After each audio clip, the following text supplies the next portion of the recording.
আমি কাউকে দোষ দেই না, কারণ আমি জানি প্রত্যেকটা মানুষই তার নিজস্ব কষ্টের মধ্যে দিয়ে যায়। কেউ রাগী হয় কারণ তার ভালোবাসার মানুষ তাকে একদিন ভেঙে দিয়ে চলে গেছে।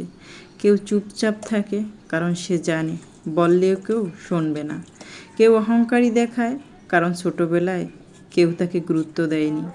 কেউ অপ্রিয় কথা বলে কারণ সে নিজের মতো ভালোবাসা পায়নি।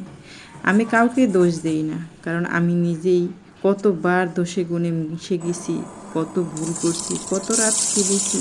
কেউ জানে না। মানুষের মুখ দেখা যায় কিন্তু হৃদয়ের ক্ষত দেখা যায় না। আমি তাই শিখে গেছি, দোষ দেখার চেয়ে পাশে দাঁড়ানোই বড়, বিচার করার চেয়ে জিজ্ঞেস করা ভালো। তোমার কেমন লেগেছে? আমি কাউকে দোষ দেই না, কারণ একদিন আমাকেও সবাই দোষ দেবে, যখন আমি চুপচাপ কাঁদবো, কিন্তু কেউ বোঝার চেষ্টাও করবে না।